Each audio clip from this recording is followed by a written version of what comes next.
ఎందుకు ఈ రైట్, రకమైన మళ్ళీ మీ దగ్గరికి చర్యలకు వస్తా. పాల్పడాలి? ఎన్ఎల్ లక్ష్మణ గారి దగ్గరికి వెళ్దాం ఒకసారి. లక్ష్మణ గారు, అంటే ఈ పార్టీలు ఇవాళ కొత్త కాదు, మొదలు కాదు, చివరి కాదు. ఆయారాం గాయారాములు అనేటువంటి నినాదమే చాలా ఒక దశాబ్దాల క్రితమే వచ్చినటువంటి అంశం ఇది. ఇవాళ పార్టీలు మారటం అనేటువంటి, చేర్చుకోవటం మారటం అనేటువంటిది నియోజకవర్గ అభివృద్ధి కోసమనో ఇంకోటనో లేదు, అక్కడ ఉన్నటువంటి రాజకీయ సమీకరణలో భాగంగా రాజకీయ పునరేకీకరణ అని పేరు పెట్టినా మొత్తానికి ఎవరు మినహాయింపు కాదనేటువంటిది ఉంది. వాళ్ళ కాంగ్రెస్ వద్దన్నా వాళ్ళు బీఆర్ఎస్లో ఉండే పరిస్థితి లేదు, అది బీజేపీకి పోయే ప్రమాదం కూడా ఉంది. కాబట్టి మనం వద్దంటే ఆగరు వాళ్ళు. కాబట్టి బీజేపీలో వాళ్ళు చేరుతుంటే చూస్తూ ఊరుకోవటమా, కాంగ్రెస్లో చేర్చుకోవటమా వాళ్ళ ముందున్న ప్రశ్న అనేటువంటిది ఇందాక మల్లిరావు గారు కూడా చెప్పింది. వాతావరణం కూడా కొంచెం కుడియడంగా అట్లాంటి వాతావరణం ఉంది, మీకా వాళ్ళకా అనేటువంటిది. కానీ అక్కడ పరిస్థితి అయితే అక్కడ ఉండాలా అనే దాంట్లో వాళ్ళు కొంత డైలమాలో ఉన్నట్టుగా కనపడుతుంది బీఆర్ఎస్ ఎమ్మెల్యేలు.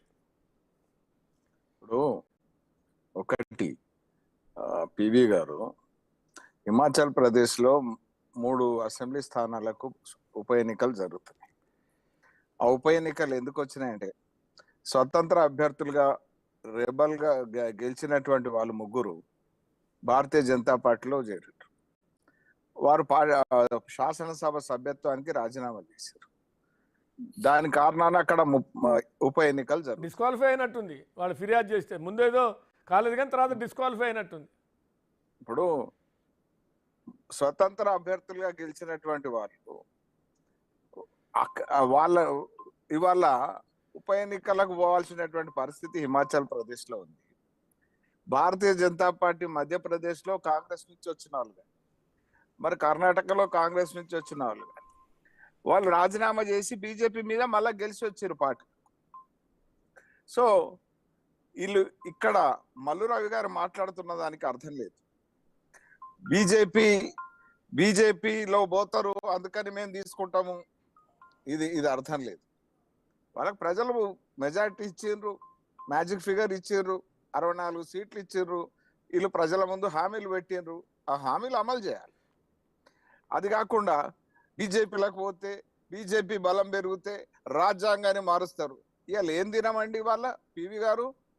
ఎమర్జెన్సీ విధించి 50 సంవత్సరాలు పూర్తయినటువంటి రోజు ఇవాళ వాళ్ళు ఎమర్జెన్సీ విధించి 50 సంవత్సరాలు అయింది.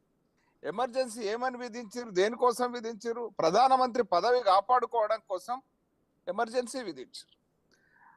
అంటే రాజ్యాంగంలో 42వ ఆర్టికల్ 42వ అమెండ్మెంట్ ద్వారా రాజ్యాంగంలో ఉన్నటువంటి ప్రియాంబుల్ను మార్చినటువంటి ఘనత వాళ్ళు ఎవరి మీద ఆరోపణ చేస్తారండి? 90 సార్లు కాంగ్రెస్ అధికారంలో ఉన్నప్పుడు రాష్ట్రపతి పరిపాలన విధించినటువంటి కాంగ్రెస్, దాంట్లో 50 సార్లు ఇందిరాగాంధీ అది పెద్ద సబ్జెక్ట్. మళ్ళీ దాంట్లోకి నేను చెప్తున్నాను, వారు అన్నారు దాని మీద మళ్ళీ పెద్ద సబ్జెక్ట్, అటుపోతే అటు లాగుతాం. పివి గారు వారు ఏమన్నారు? బీజేపీ రాజ్యాంగానికి సవాల్ అయిపోతుందని. సవాల్ ఎవరైంది అనేటువంటి చెప్పాల్సిన బాధ్యత నా మీద ఉంది. 50 సార్లు ఇందిరాగాంధీ, మన ఎన్టీ రామారావు ప్రజలతో ఎన్నుకోబడితే నిలువున పోస్ట్ మార్టం చేసి పార్టీని చీల్చినటువంటి రాష్ట్రపతి పాలన పార్టీని ఆయన ఆపరేషన్ కోసం పోతే ఏ రకంగా ప్రజాస్వామ్యంతో పరిహాసం చేసారో మనం చూసినాం.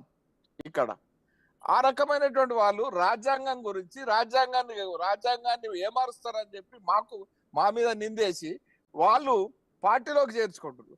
ఇవాళ ముఖ్యమంత్రి ఎవరండి? మొన్నటి పిసిసి ప్రెసిడెంట్ ఎవరండి?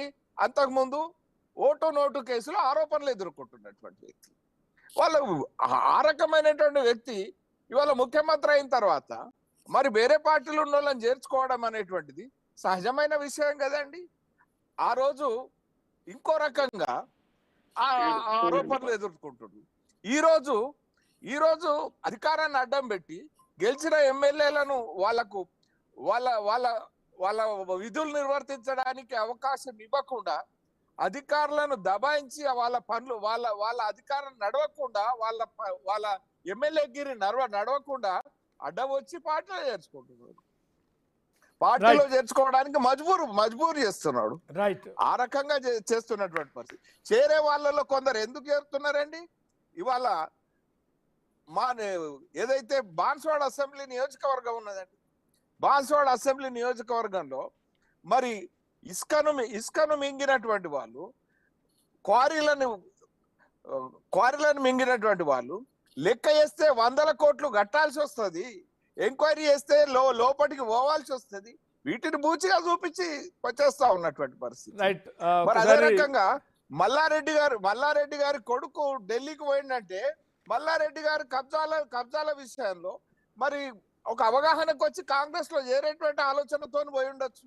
మీ దాంట్లో చేరతాడని కూడా ఉంది, మీ దాంట్లో కూడా చేరతాడు. సరే మీరు రాజీనామా చేయమంటారేమో కానీ మీ దాంట్లో మైపాల్ రెడ్డి మీద ఈడీ దాడులతో కాంగ్రెస్ లో చేరితే ప్రయోజనం లేదు, బీజేపీలో చేరితే మంచిదని ప్రసక్తి సలహా లేదండి. ఇచ్చారని కూడా తెలుస్తుంది. గౌరీశంకర్ లాంటి వాళ్ళు ఇచ్చారా, ఎవరు ఇచ్చారో కానీ శ్రీనివాస్ గారు అది కూడా చెప్తున్నారు బయట.